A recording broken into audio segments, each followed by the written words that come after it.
Bonjour, Monsieur Diop. C'est un immense plaisir de vous recevoir encore aujourd'hui pour aborder les conditions de naissance de la philosophie, ce qui caractérise la pensée philosophique, ce qui fait un homme un philosophe et ce qui distingue le philosophe du non-philosophe. Nous allons parler de l'opinion, du sens commun et de la connaissance philosophique. Nous allons voir qu'est-ce que l'opinion et nous allons voir comment le philosophe aide l'homme du sens commun.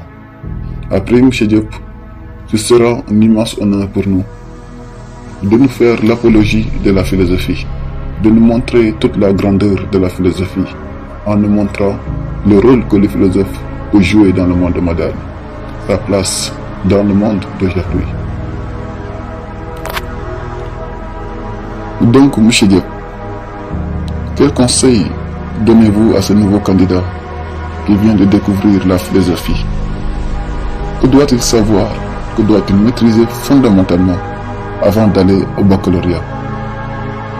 Que doit-il maîtriser le plus rapidement possible pour comprendre l'importance de la philosophie, l'utilité de la philosophie, le caractère du philosophe?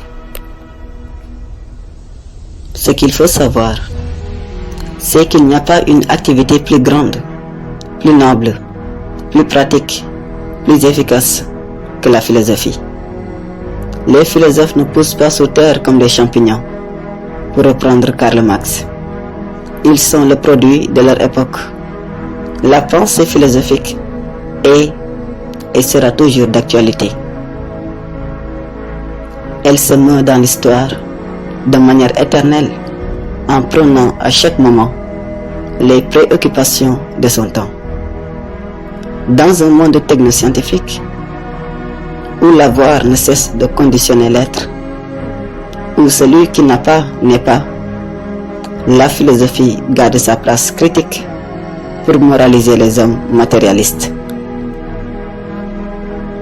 Aujourd'hui, plus que jamais, il appartient à la philosophie de diagnostiquer les hommes par rapport à tous ces problèmes causés par le couple de la technoscience qui gangrène la modernité, et ensuite de trouver des solutions idoines et salvatrices, comme Karl Marx l'avait fait avec les prolétaires. Nous ne pouvons pas vivre une vie saine, divine, pure et belle sans la philosophie. La philosophie est divine et purificatrice. Aujourd'hui, on a l'impression que la technoscience reprend avec la main gauche comme elle donne avec la main droite. Science et technique ont aujourd'hui tué, avili, dépravé la dignité de l'homme et l'orientation qu'on devait donner à l'humanité, en cherchant à montrer jusqu'où elles peuvent aller et non pas de comment prendre en charge de façon efficace et efficiente les préoccupations de l'humanité. Aujourd'hui, l'idéal scientifique est de voir qu'est-ce qu'on peut créer. Mais est-ce que ce qui est créé est bien ou pas? Le clonage, la transsexualité, la bombe atomique, les armes nucléaires, les drogues, les extasies, le dopage, les pilules du lendemain, etc.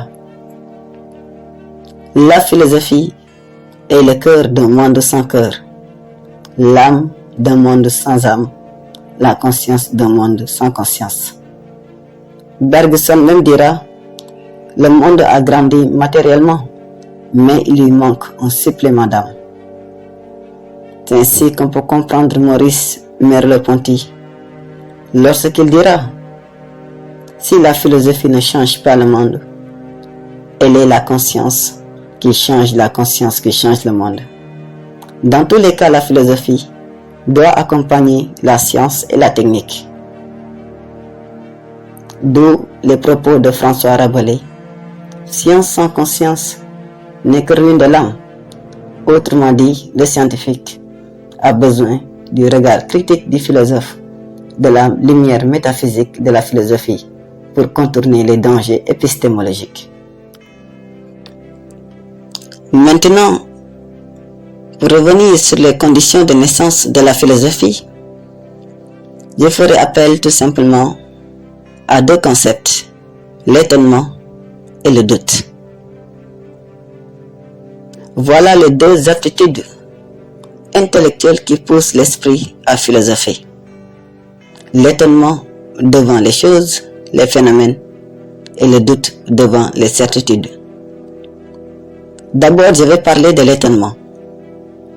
Il faut préciser que l'homme s'est d'abord doublement étonné des phénomènes de la nature et du mythe qui est venu apporter des explications irrationnelles par rapport à ces phénomènes en faisant appel aux êtres surnaturels. Les hommes étaient déçus des réponses servies par le mythe. Ainsi, de l'étonnement, les hommes en sont arrivés au questionnement.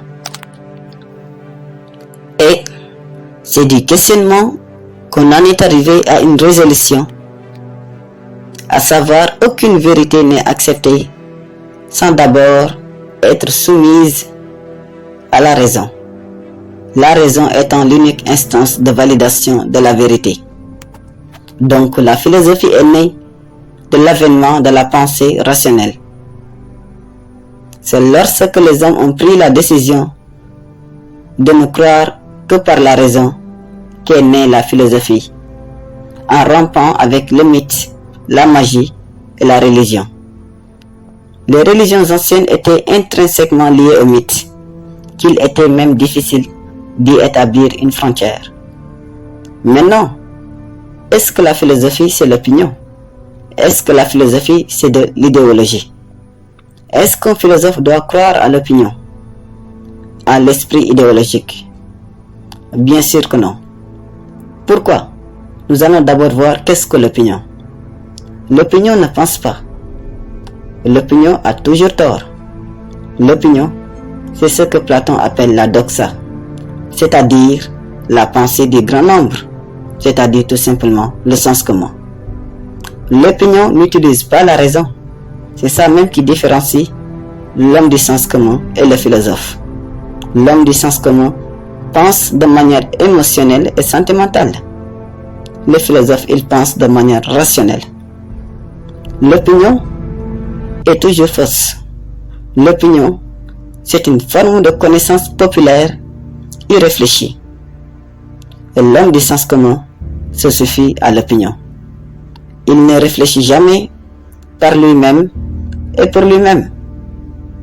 La philosophie refuse, quant à elle, une vérité maîtresse de l'homme et qui déterminerait son existence.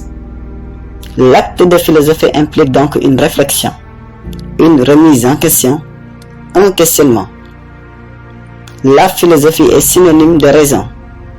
L'activité de la raison, c'est la réflexion. Le philosophe est donc un homme raisonnable qui réfléchit avant d'agir, qui réfléchit avant de prendre une décision, qui réfléchit avant de parler, qui réfléchit avant de croire. Réfléchir, c'est douter. Donc si philosopher, c'est réfléchir. Si philosopher, c'est réfléchir, on peut donc dire que donc réfléchir, c'est tout simplement douter. Et donc douter, donc c'est philosopher. Douter, c'est être dans un état d'insatisfaction intellectuelle par rapport à des vérités qu'on possède sur une réalité donnée. Quand je doute, cela veut dire que les connaissances que je possède sur une chose, une personne, un fait ou une donnée ne sont plus claires et acceptables.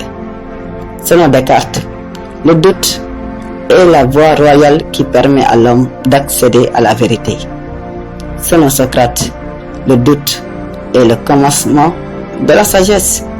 Selon Alain, le doute est le sel de l'esprit.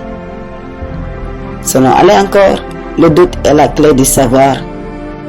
Selon Diderot, le doute est le premier pas pour accéder à la vérité.